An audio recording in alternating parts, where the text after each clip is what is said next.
ही ज्यादा इंपॉर्टेंट है आप लोगों के लिए। तो welcome to our half yearly booster series, जिसका क्या है golden repeat and golden marks. इसका मतलब क्या है बच्चों, कि यानी कि इसमें जितने भी क्वेश्चंस होंगे वो क्या होंगे, रिपीटेड क्वेश्चंस होंगे, बहुत ही ज्यादा इंपॉर्टेंट होंगे। अगर आप इनको कर लेते हैं, इसको कर लेते हैं, तो इसका मतलब क्या है, आपके क्या आएंगे, मार्क्स क्या होंगे, बहुत ही अच्छे आएंगे, है ना। तो चलो स्टार्ट करते हैं अपना वीडियो। तो क्लास 10 के लिए सोशल साइंस का बहुत ही इंपॉर्टेंट एमसीक्यूज में लेकर आई इस वीडियो के साथ। तो स्टार्ट करते हैं अपना वीडियो। चलो फर्स्ट क्वेश्चन देखते हैं बच्चों। फर्स्ट क्वेश्चन है आपका कि which of the following revelations is called as the first expression of the nationalism, यानी कि जो बच्चों राष्ट्रवाद है उसका कॉन्सेप्ट पहली बार कौन सा रेवोल्यूशन के द्वारा लोगों के सामने आया। तो फर्स्ट है ऑप्शन फ्रेंच रेवोल्यूशन, बी है रशियन रेवोल्यूशन, सी है ग्लोरियस रेवोल्यूशन एंड डी है the revolution of the liberals. Nationalism का मतलब क्या होता है बच्चों, राष्ट्रवाद, है ना।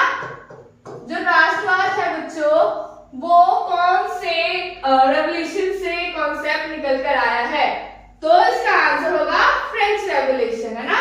फर्स्ट रेवोल्यूशन से, फ्रेंच रेवोल्यूशन से हमारा फर्स्ट टाइम नेशनलिज्म का कॉन्सेप्ट जो है लोगों के सामने आ पाया। तो देखो बच्चों साथ साथ मैंने यहाँ पे लिख भी रखा है कि ये क्वेश्चन जो है कौन से पेपर में आया है। तो लिखा हुआ है सीबीएसई 2020, यानी कि सीबीएसई के 2020 ईयर में जो एग्जाम हुआ था तो आपको ये क्वेश्चन वहां पे देखने को मिला था, है ना। तो चलो नेक्स्ट क्वेश्चन देखते हैं वो कौन सा इंपॉर्टेंट है। Then arrange the following chronological order and choose the correct option। जो ऑप्शन दे रखा है बच्चों, जितने भी स्टेटमेंट दे रखे हैं उसे हमें क्या करना है, क्रम के अनुसार जो है कालक्रम के अनुसार अरेंज करना है, फिर बताना है इसके ऑप्शन। तो फर्स्ट है नेपोलियन वॉर, देन है the treaty of Vienna, then third है Greek struggle for independence, fourth है slave nationalism in Ottoman empire. तो बताना है कि इन सबको क्या करना है, हमें अरेंज करना है। ओके, तो सबको पता होना चाहिए। तो एक क्वेश्चन है आपका, ए ऑप्शन दे रखा है थर्ड सेकंड फर्स्ट फोर्थ, या फिर B first second third and fourth, या फिर C fourth third second and first, या फिर D option fourth second third and one. तो मैं सबको बता दूं इसका आंसर क्या होगा। पहले क्या हुआ था, अगर हम क्रोनोलॉजिकल ऑर्डर की बात करें तो पहले क्या हुआ था आपके चैप्टर के अकॉर्डिंग, फर्स्ट क्या हुआ था, नेपोलियन वॉर, है ना। देन क्या हुआ था, जब नेपोलियन चला गया था तो क्या हुआ था, ट्रीटी ऑफ वियना, है ना, ट्रीटी ऑफ वियना हुआ था। उसके बाद क्या हुआ था, ग्रीक का स्ट्रगल हुआ था for independence, it is on third number. फिर फोर्थ सबसे लास्ट में क्या हुआ था, Slav nationalism in Ottoman Empire. Okay, it means first तो फर्स्ट पे भी है, सेकंड सेकंड पे है, थर्ड थर्ड पे है, फोर्थ फोर्थ पे है। तो इट्स मीन कहां पे देखें, ऑप्शन बी आपका करेक्ट होगा। ओके बच्चों, थर्ड है who among the following was the architect for the unification of Germany. Germany का यूनिफिकेशन यानी कि जो मिलना है, एक साथ करना, पूरी जर्मनी को एक नेशन की तरह बनाना, वो किसने किया, है ना, आर्किटेक्ट किसने किया। फर्स्ट है ऑटो वॉन बिस्मार्क, या फिर डी है ऑप्शन है विलियम फर्स्ट, या सी है फ्रेडरिक सेकेंड, या डी है फ्रेडरिक थर्ड, या डी है विलियम सेकेंड। तो इसका सही आंसर होगा ऑटो वॉन बिस्मार्क। ओके, इन्होंने क्या किया, who was the following was the architect, he was the architect for the unification of Germany। what is क्या नाम है उनका, ऑटो वॉन बिस्मार्क। ओके, आपको नाम ही याद रहेगा ना। ये क्वेश्चन जो है आपके सीबीएसई के 2023 के क्वेश्चन पेपर में देखा गया है। ओके, देन फोर्थ है द वर्नाकुलर प्रेस एक्ट। ये जो एक्ट है was passed in the lines of the Aries Press Act। ये कब हुआ, ये एक्ट कब पास हुआ बच्चों, 1878 में, 1968 में, या 1887 में, या फिर 1778 में। तो जो वर्नाकुलर प्रेस एक्ट है was passed in the lines of the Aries Press Act, ये कब हुआ था, ये हुआ था 1878। यस, इसका आंसर है ऑप्शन ए। इट मींस इसका कब हुआ था ये पास एक्ट 1878। आपको ये जो है ये नंबर्स जो होंगे वो आपको लर्न करके रखने होंगे अगर इससे रिलेटेड कोई क्वेश्चन आता है, ताकि आप मिस्टेक ना करो। ओके, ये तो आपको लर्न करने पड़ेंगे इसके क्वेश्चंस के आंसर्स। देन है which of the following pairs regarding Indian nationalism is correctly matched। इनमें से बताना है कि किसने, कौन से लीडर ने क्या कंट्रीब्यूट किया, और जो ये ऑप्शन दे रखे हैं उसमें से कौन सा सही है। Okay, Sardar Patel Hindustan socialist republican army, Bhagat Singh Swaraj party, CR Das Bardoli Satyagraha, Jawaharlal Nehru और किसान सभा। बताना है कौन से लीडर ने क्या कंट्रीब्यूशन दिया है। ओके, अगर देखें, अगर पेयरली देखें कौन सा पेयर सही है इस ऑप्शंस में हुए, तो आपका इसमें जवाहरलाल नेहरू ने किसका कंट्रीब्यूशन दिया था, और किसान सभा। ओके, तो यानी कि आपका डी ऑप्शन सही है। एक काम है आप लोगों के लिए, अब बताना है कि इनमें से सरदार वल्लभ भाई पटेल, भगत सिंह और सीआर दास, इनमें से क्या चीज है इन्होंने कंट्रीब्यूट किया है। ये जरूर मुझे लिंक में कमेंट में कीजिएगा। ओके, कमेंट सेक्शन में आप लोग कमेंट कीजिएगा, बताइएगा मुझे इसका आंसर क्या है। सरदार वल्लभ भाई पटेल और जो भगत सिंह है और जो सीआर दास है, उन्होंने कौन सी चीज में कंट्रीब्यूशन दिया। ठीक है, ये तीन ऑप्शन है, इसमें से आपके इसके आंसर होंगे। ओके बच्चों, नेक्स्ट है आपका who among the following wrote the Vande Mataram. जो वंदे मातरम है वो किसने लिखा है। रविंद्रनाथ टैगोर, बंकिम चंद्र चट्टोपाध्याय, रविंद्रनाथ टैगोर या टैगोर, द्वारकानाथ।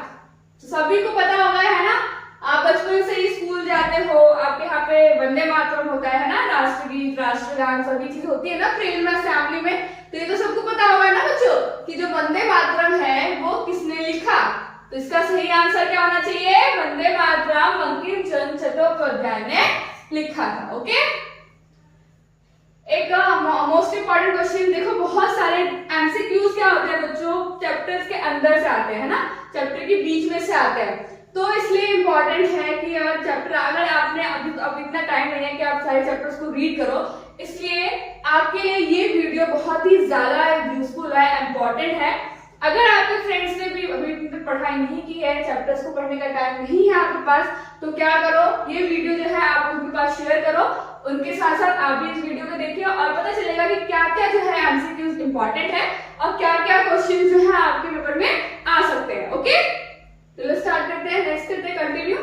सेवेंथ क्वेश्चन है आपका, in the 17th century the city El Dorado in South America become famous as with one of the following। यानी कि जो ये जगह है साउथ अमेरिका में, वो किस वजह से फेमस हुआ था इन 17th century। Okay, city of diversity, city of gold, small pox city, या फिर trading city.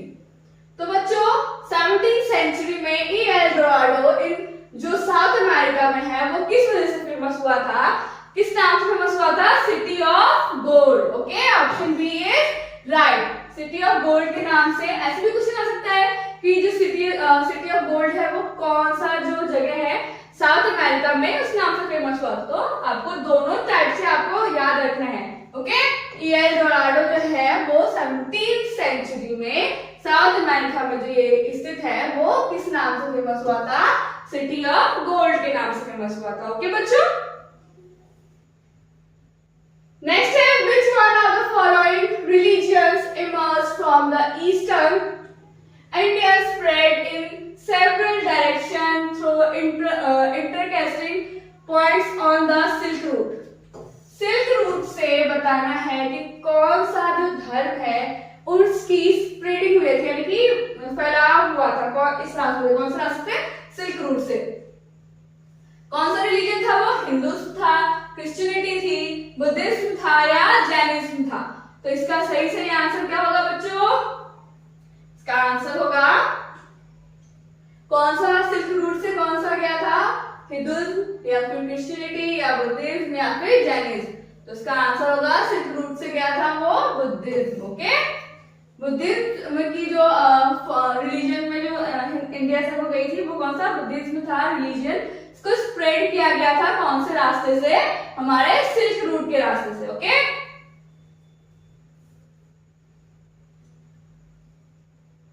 In which one of the following states overgrazing is the main reason for land degradation, यानी कि लैंड डिग्रेडेशन का ऐसा कौन सा जगह है, स्टेट है जो ओवरग्रेजिंग एक मेन रीजन है।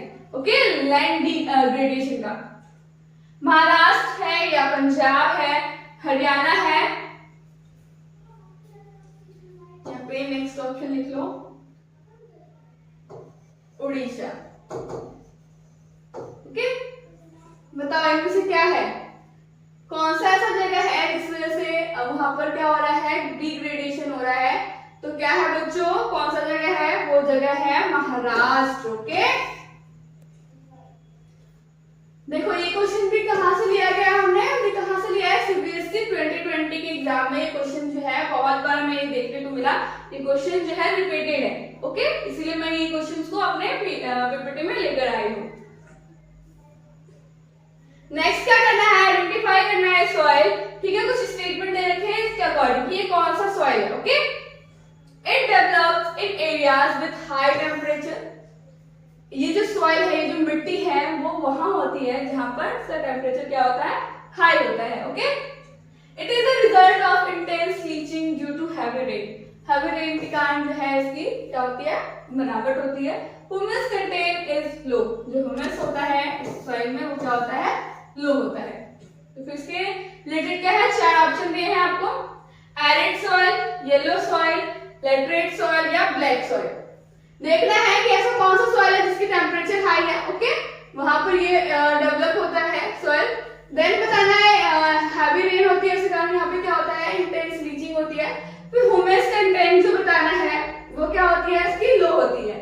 तो ये किस चीज की ओर इशारा करना है, या क्या बता रहा है, कौन सी मिट्टी के बारे में बता रहा है, ये बता रहा है option C, laterite soil. Okay, laterite soil में क्या है बच्चों, ये तीनों फीचर्स पाए जाते हैं।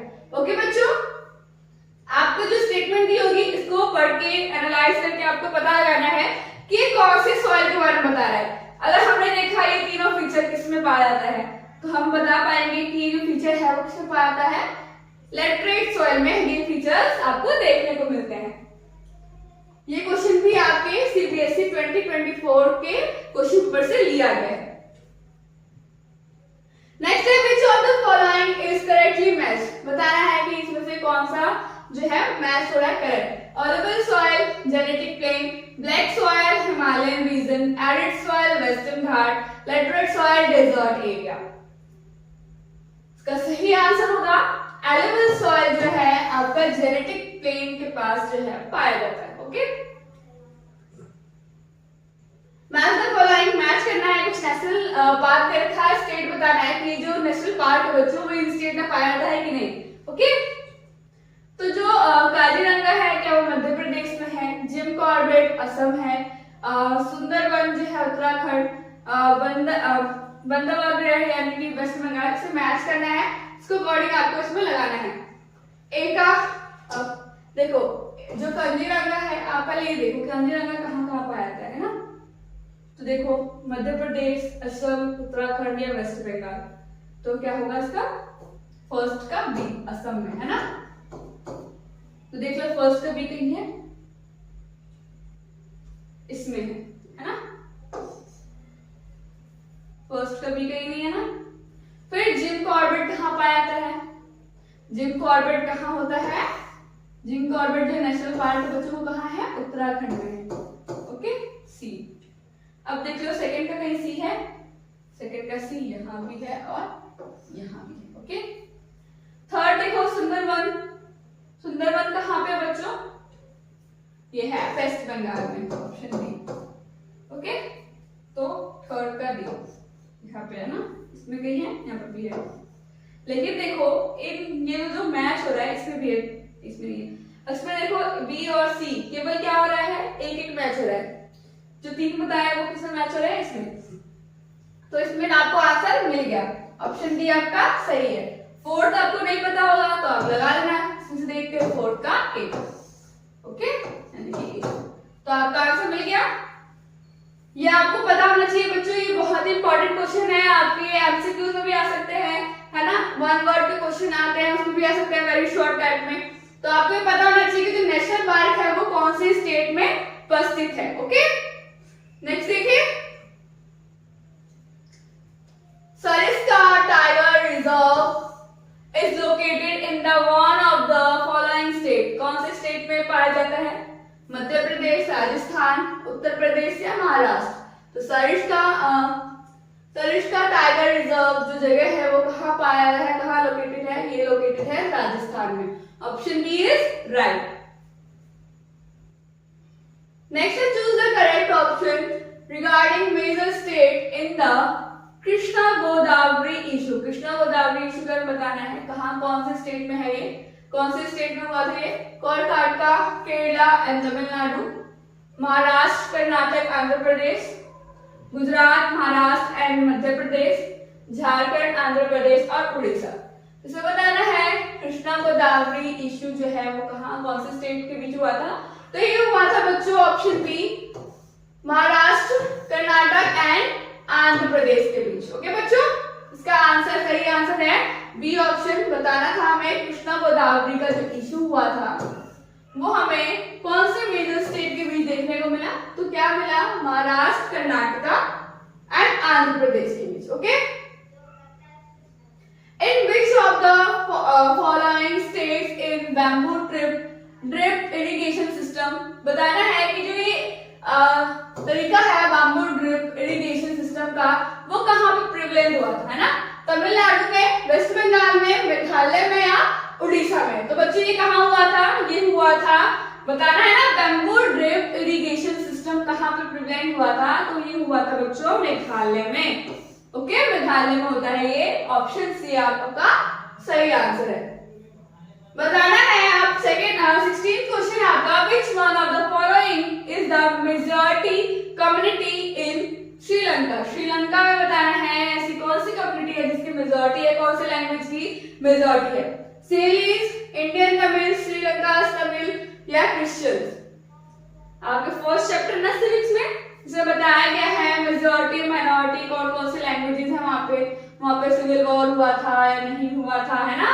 रिमाइंड हो रहा है, रिकॉल हो रहा है आपको चैप्टर, है ना? बेल्जियम में हुआ था, सिविल वॉर हुआ था कि नहीं हुआ था, पावर शेयरिंग हुई थी कि नहीं हुई थी, है ना? तो ये बताना है कि जो मेजॉरिटी ऑफ कम्युनिटीज थी श्रीलंका में वो किसकी थी? सीलीज की थी, इंडियन तमिल की थी या श्रीलंका तमिल की या फिर क्रिश्चियंस की? तो किसकी थी? सीलीज की। ओके, नेक्स्ट है which one of the following is majority community in Sri Lanka. Same question है, तो पता चल गया होगा आपको। Option A. नेक्स्ट है vertical division of power. Vertical and horizontal division होता है पावर्स में, है ना? तो बताना है इसमें क्या पूछा है, वर्टिकल डिवीजन ऑफ पावर पूछा है, वो क्या होता है? Power is shared among different organs of government, या power is shared among different social groups, या power is shared among different patient group, या फिर D option power is shared among different level of government. तो vertical division जो power sharing की होती है किसी भी गवर्नमेंट में, वो क्या होता है? क्या ऑर्गन्स के डिफरेंट टाइप के जो ऑर्गन्स हैं गवर्नमेंट के उनमें पावर शेयरिंग कहलाता है वर्टिकल डिवीजन, या फिर डिफरेंट सोशल ग्रुप्स के बीच जब होता है पावर शेयरिंग उसे कहते हैं, या फिर डिफरेंट प्रेशर्स ग्रुप के बीच होता है पावर शेयरिंग उसे बोलते हैं, या फिर डिफरेंट लेवल ऑफ गवर्नमेंट के बीच जब पावर शेयरिंग की जाती है उसे हम बोलते हैं वर्टिकल डिवीजन ऑफ पावर। तो इसका क्या आंसर होगा बच्चों? बहुत ही इंपॉर्टेंट क्वेश्चन है ये। तो इसका आंसर होगा ऑप्शन डी। जब हम डिफरेंट लेवल ऑफ गवर्नमेंट यानी कि सेंट्रल, है ना, सेंट्रल के बाद स्टेट, उसके बाद लोकल, इन गवर्नमेंट के बीच जब हम पावर शेयरिंग करते हैं तो वो क्या कहलाता है बच्चों? ये कहलाता है हमारा vertical division of power sharing. और हॉरिजॉन्टल जो हमारा पावर शेयरिंग है उसे किसे क्या होता है, किसके बीच होता है? तो ऑर्गन्स ऑफ गवर्नमेंट। ओके, ये क्या होता है? Organs of government.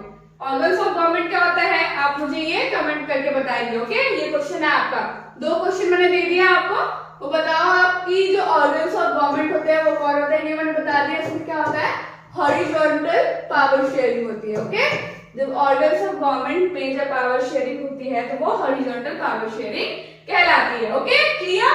नेक्स्ट देखते हैं, what role do check and balance, check यानी कि देखना और बैलेंस करना, संतुलित करना, play in the democratic country, वो क्या होती है, क्या बताना है, मोस्ट सुटेबल ऑप्शन बताना है इसका।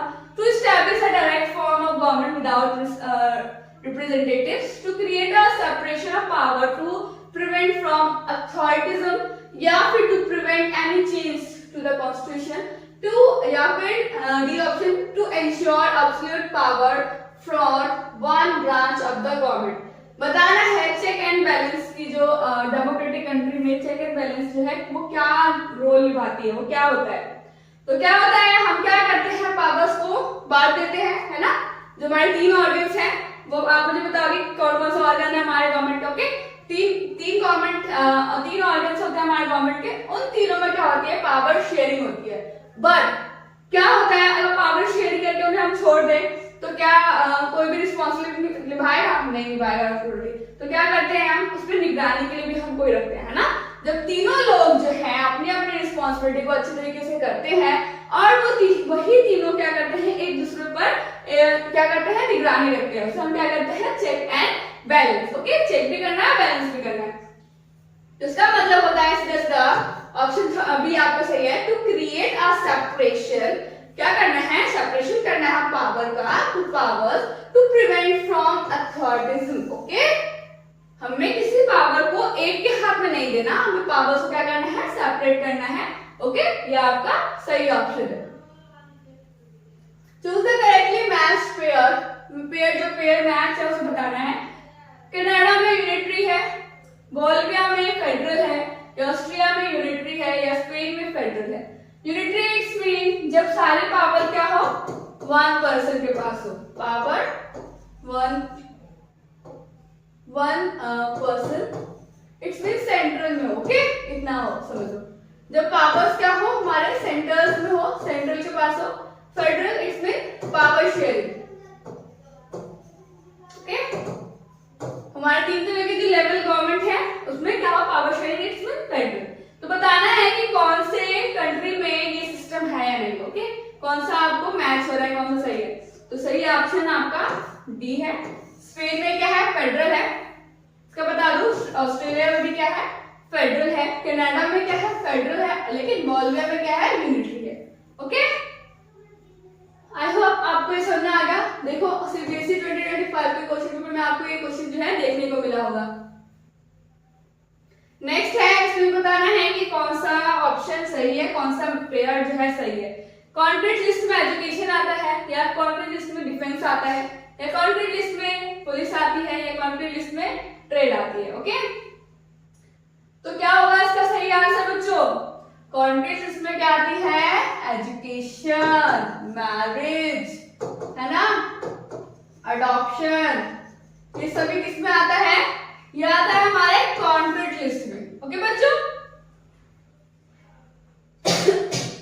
नेक्स्ट है आपका, in which one of the following organs of India are women taken advantage to the of reservation. Reservation में ऐसे कौन से ऑर्गन्स हैं जहां पर जो महिलाओं को रिजर्वेशन दिया जाता है, म्युनिसिपैलिटी, लेजिस्लेटिव काउंसिल, राज्यसभा या जुडिशरी। तो इसका सही आंसर होगा municipality. Okay, which one of the following language included the 8th schedule जो 8 है हमारा, उसमें कौन से लैंग्वेज को इंक्लूड किया गया है इंडियन कॉन्स्टिट्यूशन में। ओके, भोजपुरी, मगधी, राजस्थानी या तमिल। तो किसको इंक्लूड किया गया है बच्चों, डी। ओके, जैसे कि हमें पता है कि कितने हमारे दिए गए हैं लैंग्वेजेस, 22 लैंग्वेजेस है ना, उसमें से जो है उसको किस में रखा गया है, 8 शेड्यूल में रखा गया है, और किसको इंक्लूड किया गया है, तमिल लैंग्वेज को। Next, the municipal corporation of officer are called. Municipal corporation के जो ऑफिसर्स होते हैं बच्चों, उन्हें हम क्या कहते हैं, मेयर, सरपंच, एमएलए, या फिर प्रीमियर या फिर प्रधान। ओके, इसे हम क्या बोलते हैं, मेयर कहते हैं। ओके, म्युनिसिपल कॉर्पोरेशन के जो ऑफिसर्स होते हैं उसे हम क्या कहते हैं, मेयर कहते हैं। Which of the following statement represent against gender equality, यानी कि लिंग समानता जो होती है, जेंडर इक्वालिटी होती है, वो कौन से स्टेटमेंट में सही बताया गया है, कौन सा स्टेटमेंट इसको क्या करती है, जस्टिफाई करती है। The value of women's vote is more than that of man, यानी कि मैन के वोट से महिलाओं के जो वोट्स होते हैं उनका मान अधिक होता है, वैल्यू ज्यादा होती है। या restriction women to household chores, women को घर का काम को रोकने वाला जो चीज होती है वो हमारी जेंडर इक्वालिटी है। या providing more rights to man, man को क्या करे, ज्यादा राइट्स दे। Providing voting right equally to man and women, यानी कि वुमेन और जो मैन है उनको इक्वली वोटिंग राइट्स दिया जाए। तो साफ साफ चल रहा है कि जेंडर इक्वालिटी क्या है, जब महिलाएं और पुरुष को क्या हो, इक्वल वोटिंग राइट्स हो। Okay, providing voting rights equally, जहां समानता है, कहां, महिलाओं और पुरुषों में। तो ये आपका ऑप्शन डी क्या होता है, सही है, यानी कि जेंडर इक्वालिटी की बात इस स्टेटमेंट की गई है। ओके, 26 है, in which of the following countries is the participation of women in politics very high, कौन सी जगह है जहां पे जो है वुमेन्स की जो पॉलिटिक्स है, राजनीतिक में जो पार्टिसिपेशन है वो बहुत ज्यादा है। फिनलैंड, रशिया, हंगरी या लातविया। तो ये क्या होगा, फिनलैंड आपका सही ऑप्शन। फिनलैंड बच्चों ऐसी जगह है जहां पे एजुकेशन सिस्टम बहुत ही ज्यादा क्या है, बहुत ही ज्यादा अपर लेवल की है, बहुत ज्यादा अच्छी है। ओके, फिनलैंड में बहुत सारी चीजें जो है बहुत अच्छी हैं। ओके, तो फिनलैंड एक ऐसी जगह है जहां पे वुमेन्स को पॉलिटिक्स जो है पार्टिसिपेशन बहुत हाई है। ओके, फिनलैंड बहुत अच्छी जगह है। In which one of the following regions is the participation of women in public life is highest, बताना है कौन सी जगह पे बताना है, पब्लिक लाइफ में हाईएस्ट पोजीशन पर रखा गया है वुमेन को। नॉर्डिक कंट्रीज, अरब स्टेट, यूरोपियन कंट्रीज या एशियन कंट्रीज। ओके, तो कहां पे है, नॉर्डिक कंट्रीज में। ओके, यहाँ पे क्या है, पब्लिक लाइफ जो है महिलाओं की पार्टिसिपेशन जो है बहुत ज्यादा हाईएस्ट देखा जाता है। Okay, which one of the following matter do not deal with the family law, family law में ऐसी कौन सी चीज है जहां पे डिस्कस नहीं की जाती, मैरिज पे, इनहेरिटेंस, अडॉप्शन या फिर फाइनेंस। तो साफ चल रहा है मैरिज, इनहेरिटेंस या अडॉप्शन, ये क्या है, फैमिली से रिलेटेड चीज है। तो वहां पे क्या होंगे, फैमिली से रिलेटेड चीज में फैमिली लॉ जो है डिस्कशन हो सकती है, डील कर सकता है। लेकिन फाइनेंस क्या है, it's not all about the family law. Okay, इसलिए जो है इसको डील नहीं किया जाता फैमिली लॉ में। फिर है पर कैपिटा इनकम, जो पर कैपिटा इनकम है ना, प्रति व्यक्ति आय, वो बताना है criteria for development of which one of the following, यानी कहां पे जो है पर कैपिटा इनकम जो है देखा जाता है, कहां पे रखते हैं हम। यूनाइटेड नेशन डेवलपमेंट प्रोग्राम दिखता है, या फिर world health organisation, world trade organisation या फिर वर्ल्ड बैंक। किसके बारे में बोल रहा है ना, प्रति व्यक्ति आय के बारे में बोल रहा है, तो कौन होगा, वर्ल्ड बैंक होगा, है ना। वर्ल्ड बैंक ही तो देखेगा, कंपैरिजन करेगा डिफरेंट कंट्रीज के बीच। विच 30 है, which one of the following state has the highest women development index? Okay, highest women development index यानी कि HDI कहां पर हाईएस्ट है, पंजाब, गुजरात, राजस्थान या केरला। तो क्या होगा, केरला। ओके, यहाँ की HDI जो है बहुत ज्यादा हाई है। फिर बताना है कौन से पेयर जो है करेक्ट है। प्राइमरी सेक्टर में फिशरमैन है, सेकेंडरी सेक्टर में प्रिस्ट है, टर्शियरी सेक्टर में बास्केट वीवर है, या फिर क्वार्टरनरी सेक्टर में गार्डनर है। प्राइमरी सेक्टर, सेकेंडरी, टर्शियरी, है ना, ये सब सेक्टर्स के बारे में आप लोगों ने पढ़ा होगा क्या होता है, इसमें कौन कौन से काम आते हैं। तो बताना है कि कौन सा मैच जो है आपका बिल्कुल करेक्ट है। तो प्राइमरी में क्या होता है, फिशरमैन सही हो सकता है, बिल्कुल राइट। तो प्राइमरी सेक्टर में हम फिशरमैन को रखते हैं। ये क्या है, प्राथमिक चीजें हैं। ओके,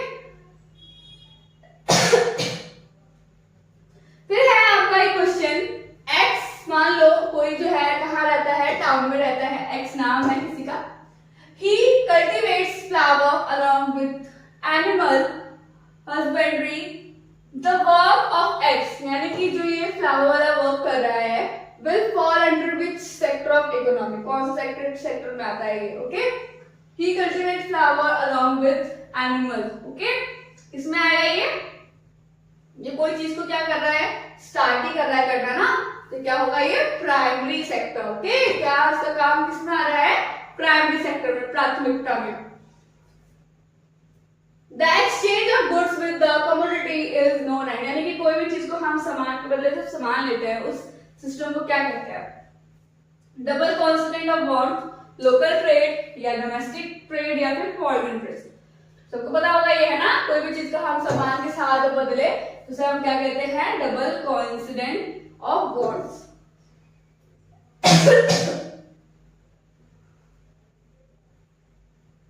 नेक्स्ट देखो, which one of the following sources meets the needs of loan of rural households in India to the maximum extent? तो क्या होगा, कमर्शियल बैंक, कोऑपरेटिव सोसाइटीज या मनी लेंडर या फिर बिजनेसमैन। तो इसका सही आंसर होगा option C, money lender. Next most important 35 question है आपका, लास्ट बताना है, which of the following groups in urban India depend on informal resources to meet their credit needs?